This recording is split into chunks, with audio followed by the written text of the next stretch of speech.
अजगर करे न चाकरी, पंछी करे न काम, दास मलूका कह गए सबके दाता राम। बहुत ही प्रसिद्ध महाकवि थे मलूक दास, जिनकी पंक्तियां बहुत प्रसिद्ध हैं। हालांकि इसके अलावा उनके ग्रंथ से तमाम सारी चीजें अभी तक मिली नहीं है, लेकिन इन पंक्तियों में या इनके जैसे संत समाज को सुधारने की बात करते थे। संत रविदास की बात हो, कबीर दास की बात हो, ये लोग सभी संत होने के साथ साथ, कवि होने के साथ साथ समाज सुधारक भी थे। लेकिन वो कभी ऐसी बात नहीं बोलते थे जिसमें वस्त्रों के ऊपर चर्चा हो या निजी जीवन या चरित्र के ऊपर चित्रण हो। लेकिन प्रेमानंद जी ने ऐसी बात कही है, पहले अनिरुद्धाचार्य उसके बाद प्रेमानंद जी ने जो कहा है कि उनके गांव की महिलाएं सर पर पल्लू रखती थीं, बूढ़ी महिलाएं। फिर उसके बाद वो वस्त्रों पर बात करते हैं, फिर उसके बाद लड़कों के चरित्र पर बात करते हैं, फिर परसेंटेज पर आ जाते हैं कि 100 में से 4 ही लोग पवित्र हैं। अब इसको लेकर के जनता में बातचीत जारी है, विवाद खड़ा हो गया है, महिलाएं उनके अगेंस्ट में हो गई हैं, मथुरा में चर्चा शुरू हो गई है। लेकिन हम लखनऊ में ये चर्चा सबसे बड़ी बहस में शुरू कर रहे हैं और आपको बहुत बहुत नमस्कार कर रहे हैं। और आज से, अभी से ये जो चर्चा अभी शुरू हो रही है सबसे बड़ी बहस में आलोक शुक्ला के साथ, उसमें तमाम युवा हैं। इनमें से ये सब पीएचडी स्कॉलर्स हैं, पढ़े लिखे युवा हैं। हम इनसे बात करेंगे। भाई साहब, क्या नाम है आपका? अभिषेक उपाध्याय। अभिषेक, कहाँ से पढ़ाई लिखाई कर रहे हैं आप? मैं बीएचयू से कर रहा हूँ। अच्छा, क्या पढ़ाई कर रहे हैं आप अभी? मैं पीजी किया हूँ, पीएचडी कर रहा हूँ। पीएचडी कौन से विषय में? हिंदी साहित्य। हिंदी साहित्य में। मैंने जिनका नाम लिया है अभी, जब मैं ओपनिंग रिमार्क्स कर रहा था, तो मलूक दास की ये पंक्तियां फेमस है। हालांकि और उनका साहित्य उपलब्ध नहीं है, मिलता नहीं है जल्दी। बनारस के, काशी के बहुत बड़े कवि थे ये। आप हमें ये बताइए कि किसी भी संत महात्मा का, जैसे संत रविदास, ये भी काशी के धरती पर थे, कहते थे मन रहे चंगा तो कठौती में गंगा। लेकिन क्या संत ऐसे होते हैं कि वस्त्रों पर ध्यान दें, वस्त्रों का ज्ञान दें? देखिए, आपने बहुत अच्छी बात कही मलूक दास की। भक्ति काल में ही एक कवि थे कुंभन दास। अकबर के बुलावे पर अकबर ने उनको फतेहपुर सिकरी में बुलाया था। तो जब वो सिकरी पहुंचे तो उनको भोग विलास की कुछ चीजों के लिए अकबर ने ललायत किया। तो कहते हैं कि संतन को कहाँ सिकरी सो काम, आवत जात पनहिया टूटी बिसर गयो हरिनाम। तो हमको ये सब मत दो भाई, न मुझे चाहिए, वापस लौट आए। संत की भाषा जो होती है, तुलसी कहते हैं कि संत हृदय नवनीत समाना, जिसका हृदय एकदम मक्खन की तरह हो, इतना निर्मल हो, इस तरीके की भाषा से बचना चाहिए। संत किसी भी क्षेत्र में किसी भी बातों को कहते हैं तो उसके लिए संत को समाज जो है प्रेरणादायक मानता है, उनसे प्रेरणा लेता है, उनके मार्ग पे चलने को उत्सुक होता है। वो चाहे संत, आपने कबीर दास भी बनारस के ही थे, कुछ उनकी दृष्टि पर साहित्य बराबर आरोप लगाता रहा। कबीर क्या एक दोहा है, वो कहते हैं कि नारी की झाई परत अंधा होत भुजंग, कबीरा तिनकी कौ गति जो नित नारी के संग। ये उपेक्षित दृष्टि है नारी के प्रति, जो कबीर कहना चाहते हैं कि अगर एक झाई भी पड़ जाए तो भुजंग सर्प अंधा हो जाए। उसकी क्या गति है जो दिन रात नारी के संग है। और इसलिए साहित्य उनको स्त्री पक्ष में बराबर खारिज करता रहा। अभी जो जिस बयान की आप चर्चा कर रहे हैं, वो एकदम प्रेमानंद जी का एकदम निकृष्ट बयान है। हालांकि मैं उनके बहुत सारे डिबेट्स वगैरह देखते रहते हैं और बहुत अच्छा उनका दरबार है, बहुत लोग जाते हैं तो बहुत अच्छी फिलोसफिकल टर्म की बातें करते हैं, जो एक बेहतर सामाजिक स्थापना है। लेकिन इस तरीके की बातें कहना है कि 100 में 6 ही या जो ही किसी एक आपका पवित्रता की पैमाना क्या है, पहले बता दीजिए। हम तो हृदय से शुद्ध मानते हैं, जिसका पक्ष छूप गया उसको हम शुद्ध तो नहीं मानते। जैसे किसी व्यक्ति को आप इसलिए अगर उसको चरित्रहीन कह रहे हैं कि वो अपने पति या अपने साथी के अलावा किसी और से फिजिकल रिलेशनशिप में है, तो मुझे नहीं लगता है कि वो 4% है। इसमें तो बड़े बड़े संत निकल जाते हैं रास्ते पकड़ के, उसको आप क्या कहेंगे? और जहाँ तक ड्रेस कोड की बात है, ये तो बिल्कुल अशिक्षित रूपी सवाल है। ये जो शिक्षित है, जिसके पास शिक्षा है, वो समझता है। अगर हम किसी के कपड़े पे सवाल उठाते हैं तो हमको तो लगता है कि गांव घर में स्त्रियों से कम कपड़े पुरुष पहनते हैं। हाँ, गंजी पहन लेते हैं, गमछी पहन लेते हैं, लुंगी पहन लेते हैं, पूरे समाज में घूम लेते हैं। अरे कुछ लोग तो गांव में, मैं खुद गांव का हूँ, जांघिया बनता है ना, जांघिया पहन के वो पूरा खेती का काम करते हैं। वही तो वही रोपनी वगैरह करती स्त्रियां साड़ी पहन लेती हैं और पुरुष जो बिया कबारते हैं वो हाफ पैंट पहन लेते हैं, चड्डी पहन लेते हैं। तो इससे आखिर वहाँ क्यों नहीं उनकी कामुकता हावी हो जाती है? उनके पैमाना आप क्यों नहीं तय कर लेते कि नहीं वो कितने % शुद्ध हैं, कितने % अशुद्ध हैं? अगर इतना भी बहुत अशुद्धता और शुद्धता की बात है तो भाई एक विवाह से जो दूसरा विवाह हो जाता था पहले के राजा महाराजा का, उस पर भी आप टिप्पणी कर लीजिए। बताइए कौन ऐसे महाराजा राजा थे जो एक पत्नी तक सीमित हो जाते थे? वो जो राज लूट लिए उनका हो गया, वहाँ की स्त्रियां उनकी हो गई, वहाँ का धन उनका हो गया, वहाँ के खेत उनका हो गया। रविकांत जी, आप पीएचडी स्कॉलर हैं, यहाँ लखनऊ यूनिवर्सिटी में पीएचडी कर रहे हैं आप। कौन सा सब्जेक्ट है आपका? मेरा सोशियोलॉजी है। सोशियोलॉजी है। बताइए, समाज विज्ञान आपका जो है विषय है, क्या मॉडर्न समाज में सोशियोलॉजी बहुत मॉडर्न सब्जेक्ट है, माना जाता है जो सोशल साइंसेस के सब्जेक्ट हैं उनमें सबसे मॉडर्न जो है सोशियोलॉजी है। क्या सामाजिक रूप से इस तरह से जनरलाइज करके बयान देना ठीक है? देखिए, पहले मैं इनकी बात थोड़ा सा आ जाता हूँ, फिर आपके प्रश्न में आता हूँ। अभी इन्होंने कहा कि जहाँ गए राज जीता और वहाँ की स्त्रियां उनकी, वहाँ का राज्य उनका। तो आप भगवान राम को देखिए, वहाँ जब लंका जीत करके आते हैं तो वहाँ किसी की स्त्री को उठाकर नहीं लाते हैं, और जो राज्य वहाँ जीतते हैं वो विभीषण को देकर के आते हैं। ये सबसे बड़ा एग्जाम्पल है। दूसरी बात यह है कि जो किसी भी बयानबाजी की अगर हम बात करें तो दृष्टि और दृष्टिकोण दो चीजें होती हैं। आप जैसे धार्मिक आदमी है प्रेमानंद जी, तो धर्म के अनुसार उन्होंने अपनी व्याख्या दिया। अगर धर्म में ऐसा लिखा गया है जो उन्होंने कहा है कि वस्त्र कैसे आजकल की लड़कियां पहने, क्या ये हमारे किसी पुराण में, किसी धार्मिक ग्रंथ में लिखा गया है कि स्त्रियां कैसे वस्त्र पहने मॉडर्न अभी समसामयिक परिप्रेक्ष्य में? देखिए, ऐसा लिखा नहीं गया है, लेकिन क्या हम जितनी लिखी हुई बातें उतना ही मानते हैं? ऐसा भी तो नहीं है। और दो चीजें होती है, एक शास्त्रीय परंपरा होता है, एक लोक परंपरा होता है। जो शास्त्रीय बातें हैं वो लिखी गई हैं शास्त्रों में, लेकिन आप हर बात शास्त्र में नहीं लिख सकते हैं। तो क्या लोक परंपरा ये कहती है कि महिलाएं कैसे कपड़ा पहने? क्योंकि भगवान राम का आपने उदाहरण दिया, मैं उस पर नहीं जाऊंगा। भगवान राम ने प्रथम दिन ही माता सीता को कह दिया था कि हमारे यहाँ जो ये इनके रामानंद सागर के रामायण में ये चित्रण है पूरा, कि उन्होंने माता सीता से कहा कि हमारे यहाँ बहुत पत्नी रखने की परंपरा है। मैं आपको मुंह दिखाई में यही वचन देना चाहता हूं कि मैं आजीवन एक पत्नी व्रत रखूंगा। भगवान राम तो मर्यादा पुरुषोत्तम है, लेकिन क्या और लोगों ने ऐसा किया? तो यही बात प्रेमानंद जी भी कह रहे हैं। देखिए, प्रेमानंद जी जो कहा है, मैं एकदम खुले कहना चाहता हूं, मैं उनकी पूरी बात से मैं सहमत हूं। वो, और मैं अपनी अगर बात उसमें जोड़ूं तो मैं कहूंगा कि यौनाचार का युग ही चल रहा है, जिसको देखो हर कोई अब यहाँ वहाँ जुगाड़ चक्कर में पड़ा हुआ है। यहाँ कर ले, वहाँ कर ले, ऐसे कर ले, वैसे कर, सब इसी चक्कर में पड़ा हुआ है। अधिकतर लोग उसी चक्कर में पड़े हुए हैं। अब अधिकतर का मतलब ये नहीं कि आप 90% ले लीजिए। मैं कोई परसेंटेज की बात नहीं, मैं कुछ सर्वे करके नहीं आ रहा हूँ, लेकिन मैं जो देख रहा हूँ दुनिया में समाज में। प्रेमानंद महाराज ने सर्वे कर लिया, लग रहा है 96%, मतलब 100 में से 96 को उन्होंने ऐसा बताया और 4 को उन्होंने क्लीन चिट दी। अब 100 में 96 और 4 की जो बात है, हो सकता है उनके मुंह से निकल गया हो। मैं इस पे नहीं आऊंगा कि उन्होंने सर्वे करके किया कि अचानक अपने मुंह से कह दिया, लेकिन जब उनसे सवाल पूछा गया तो उन्होंने उसका उत्तर दिया, और अधिकतर बातें उनकी सही हैं। अधिकतर बातें सही हैं, ऐसा रविकांत जी का कहना है। आप क्या करते हैं भाई साहब? मेरा नाम विक्रम सिंह है। मैं भी लखनऊ विश्वविद्यालय के समाज शास्त्र विभाग का शोध छात्र हूँ। अच्छा, तो इनका तो बीएचयू से पढ़ाई हुआ है, ये हम जानते हैं इनको। मैं भी बीएचयू का ही पूर्व छात्र हूँ और इनका जूनियर रहा हूँ। अच्छा। जूनियर नहीं कहेंगे, ये हमारे छोटे भाई रहे, वहाँ बहुत बदमाशी करते थे ये। हैं? अभी यहाँ हमको चाय की दुकान पे आज अकस्मात मिल गए, ये भी मिल गए, ये भी वहीं से मिल गए। बीएचयू वाले सब हमको जानते हैं लग रहा है।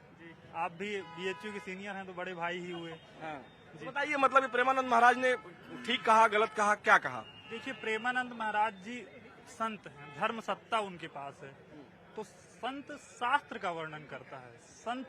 संत को, जैसे उन्होंने भाई साहब ने कहा कि सीकरी से काम नहीं है, तो समाज को वो शास्त्रीय दृष्टिकोण देना चाहता है। और उन्होंने ये कहा है, जो क्या कहते हैं कि इतना व्यभिचार बढ़ रहा है, तो हमारे यहाँ 4 पुरुषार्थ हैं, धर्म, अर्थ, काम, मोक्ष। 3 धर्म का पालन करते हुए हम अर्थ कमाएं तो हम भ्रष्टाचारी नहीं होंगे, और यदि हम काम का भोग करें तो हम व्यभिचारी नहीं होंगे और मोक्ष को प्राप्त होंगे। तो उनकी दृष्टि मोक्ष की है, मतलब वो ऊंचे स्तर की बात कह रहे हैं। ये सामान्य लोगों की समझ में आने योग्य बात नहीं है, और उन्होंने क्योंकि समाज को दिशा देने के लिए या उसको संबोधित करने का प्रयास किया है, तो उनकी आलोचना होगी ही होगी, क्योंकि बहुत कम लोग इस नैतिकता का पालन कर सकते हैं कि एक पत्नी व्रत, जो मर्यादा पुरुषोत्तम भगवान राम के बारे में बात की है, और उसके अलावा बहुत कम लोग हैं जो केवल वही जो जीविका से पैसा कमा रहे हैं उससे ही अपना जीवन चलाएं। ये बहुत कम लोग हैं। तो जाहिर सी बात है कि उनकी बात का विरोध तो होना ही होना है। अब एक किसी शब्द को पकड़ करके आप उनकी बात को उनको आलोचना करेंगे तो आप आलोचना ही करते रह उन्होंने जाएंगे। एक ही शब्द पर वो रुके नहीं, उन्होंने वस्त्रों पर भी बात कर दी, उन्होंने घूंघट प्रथा की एक तरह से चर्चा कर दी कि बूढ़ी महिलाएं भी यहाँ तक माथे तक जो है घूंघट रखती हैं। उन्होंने कपड़े पर चर्चा कर दी, लड़कियों के आजकल के वस्त्र जो लड़कियां पहन रही हैं, लड़के पहन रहे हैं, खासकर लड़कियों पर उन्होंने कहा। तो अगर वो शास्त्रीय प्रमाण तक ही सीमित रहते या जो आजकल का परिवेश चल रहा है उस पर ही सीमित रहते तो बात ठीक थी, लेकिन महिलाओं के वस्त्र पर, क्या वस्त्रों से ही सब कुछ होता है? तमाम ऐसी लड़कियां हैं जो पूरा शरीर ढका हुआ है, इसके बाद भी उनके साथ तमाम घटनाएं हुई। तो ये बात कहना क्या ठीक है कि वस्त्रों को दोष देना ठीक है? वस्त्रों को दोष देना ठीक है या नहीं, ये एक व्यक्ति का वो हो सकता है, लेकिन वस्त्र अगर यदि क्या कहते हैं स्त्री के अंगों से कामुकता प्रदर्शित होती है, इसमें तो किसी बात से किसी को कामुकता नहीं, लेकिन 6 साल 4 साल 4 महीने तक की बच्चियों का रेप होता है, वो कौन सी कामुकता प्रदर्शित कर रही होती है? वो तो निशाचर हैं, पिशाच हैं कि उनको केवल स्त्री ही देखनी है, उनकी बात नहीं हो सकती, उनकी बात नहीं हो सकती। वो मानसिक रूप से विक्षिप्त हैं, वो अपवाद को नियम नहीं बनाया। आप क्या कहेंगे भाई साहब?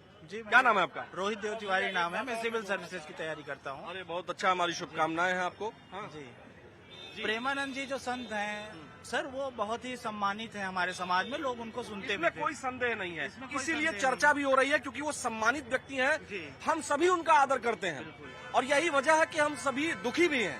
एक चीज मैं आपसे बता देना चाहता हूँ कि जो हमारी भारतीय संस्कृति रही है, अगर आप उसको ऋग्वैदिक काल से देखेंगे तो वहाँ पे पर्दा प्रथा की कोई बात नहीं है। आज की जो ये मॉडर्न सोसाइटी आप देख रहे हैं, इसी तरीके का पॉलिटिकल कहना चाह रहे हैं कि प्रेमानंद जी महाराज को ऋग्वैदिक काल की जानकारी नहीं है, इसलिए उन्होंने ये बयान दिया। चाहता हूँ, ये नहीं कहना चाह रहा हूँ, लेकिन जो ऋग्वैदिक कालीन संस्कृति आप देखेंगे हमारे यहाँ, जब तक कोई फॉरेन इन्वेजन नहीं हुआ था, फॉरेन इन्वेजन नहीं हुआ था। जी। आप बात कर रहे हैं मोहम्मद बिन कासिम की 712 से, नहीं, मैं साफ या बात सुनिए, उसके पहले तो कोई इन्वेजन नहीं हुआ है इस तरह का जो आप कह रहे हैं, खासकर तुर्कों का या इस तरह का आक्रमण नहीं हुआ है। तो 712 मोहम्मद बिन कासिम, ठीक, 1192 में दिल्ली सल्तनत की स्थापना, लेकिन बीच का जो काल है, कालखंड है, या उसके पहले का कालखंड है, या उसके और हम चले जाते हैं 3000 BC तक, तो ये मान के हम चले कि उस समय जो है पर्दा प्रथा थी नहीं। तो क्या प्रेमानंद जी महाराज को ये जानकारी नहीं है? नहीं, एक बात मैं बताना चाहता हूँ कि भारत में जो पर्दा प्रथा का प्रचलन है, ये कुषाणों के समय से आया है, ये हमारी अपनी संस्कृति नहीं है।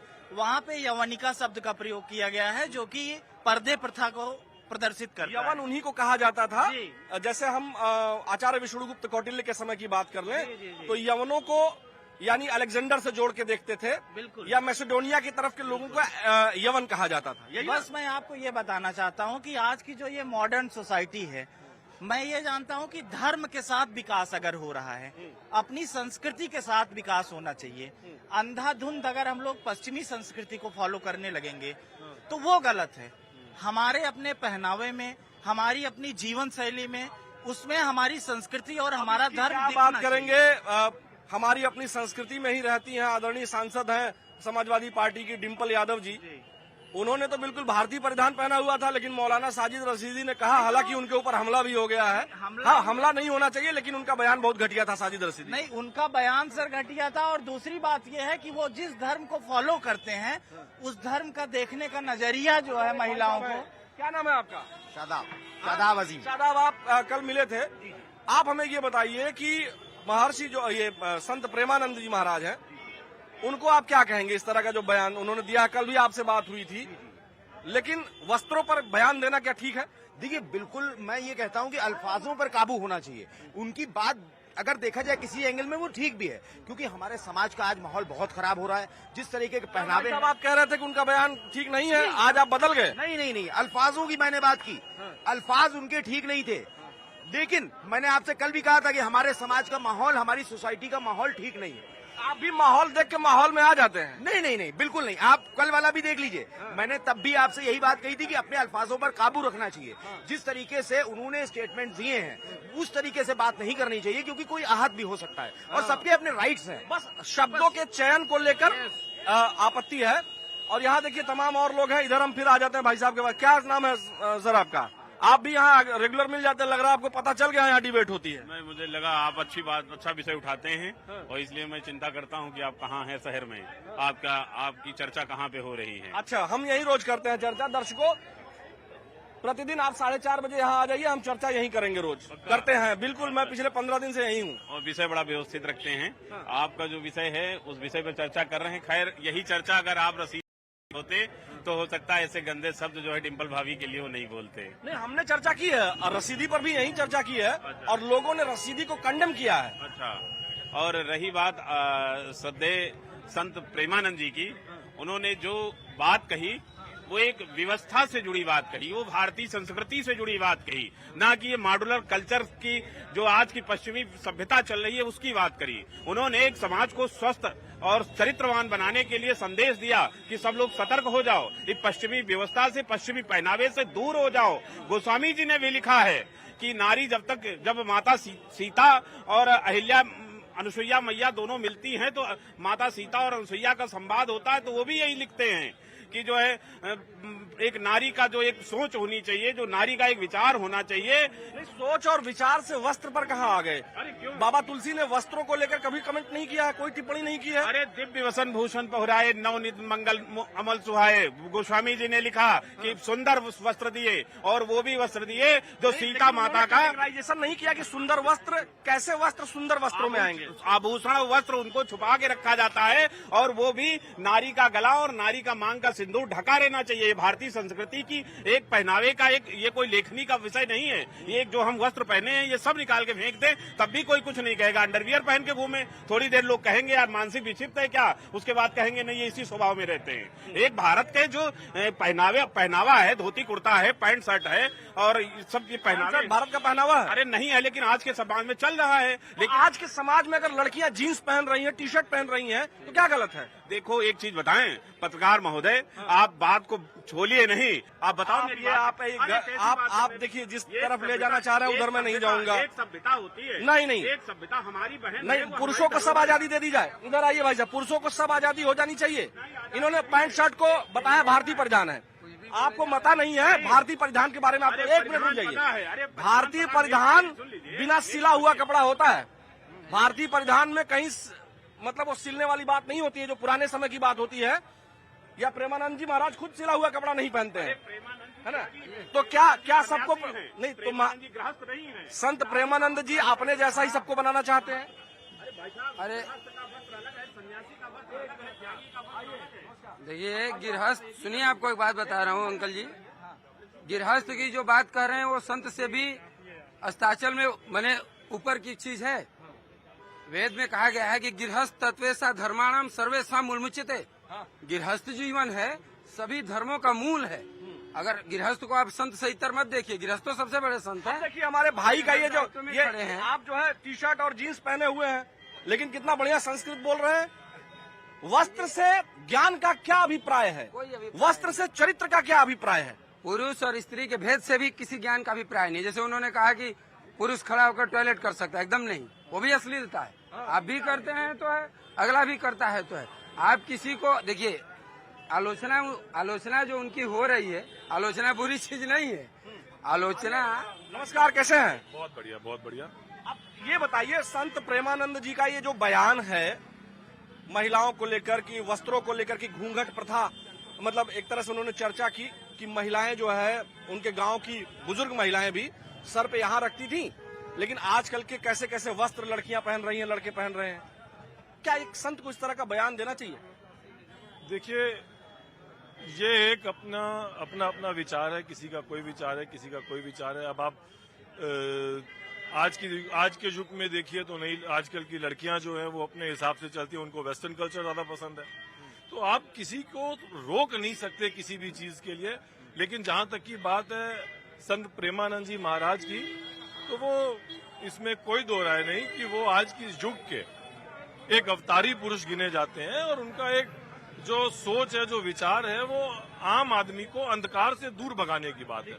ये जो अंधकारों की बात होती है, लोग जो हर चीज में, अब हम किसी एक व्यक्ति विशेष के बारे में नहीं बोलेंगे, लेकिन कहीं ना कहीं ये अंधकार को दूर करने की बात करते हैं, अंधभक्त खत्म करने की बात करते हैं।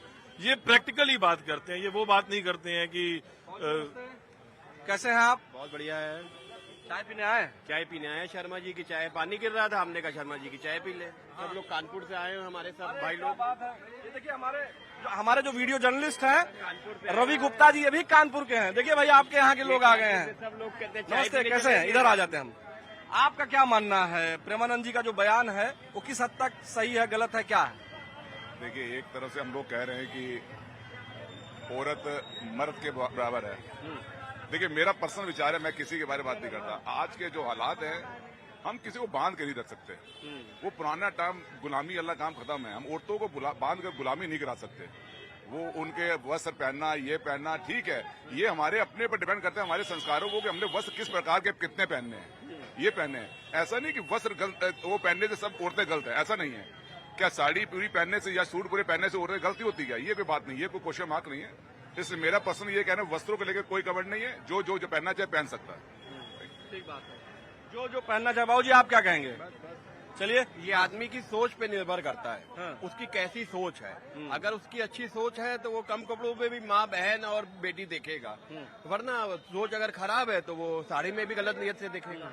इसलिए सोच आदमी की अच्छी होगी, नियत अच्छी होगी तो उसको हर चीज अच्छा नजर आएगा। ठीक बात। संत को हमेशा संत नजर आते हैं, बेईमान को हमेशा बेईमान नजर आते हैं। क्या बात कह दी आपने बाबू जी, बहुत ही बड़ी बात आपने कह दी। तो देखिए, इसी नोट पर हम अपनी बात खत्म करेंगे। वाकई में संत जो है वो सामाजिक व्यवस्था के अनुरूप बयान देते हैं। शब्दों का चयन ठीक रहना चाहिए, और जैसा अभी बाबू जी ने कहा कि जो जैसा होता है उसको वैसा ही दिखता है। और समाज में सामाजिक व्यवस्था बनाए रखने के लिए ये जरूर होना चाहिए कि लोग अच्छी सोच रखें, लेकिन एक बड़े समुदाय को, एक बड़े आबादी को, चाहे लड़का हो या लड़की हो, उसके लिए इस तरह के बयान नहीं देने चाहिए जो इफेक्ट करे लोगों को। हमारे इस कार्यक्रम सबसे बड़ी बहस में फिलहाल आज इतना ही। मुझे मेरे कैमरा पर्सन रवि गुप्ता के साथ अनुमति दीजिए। कल फिर मिलेंगे इसी समय और आपको एक नए विषय से अवगत कराएंगे जो आपके रुचि का होगा और आपके फायदे का होगा। नमस्कार।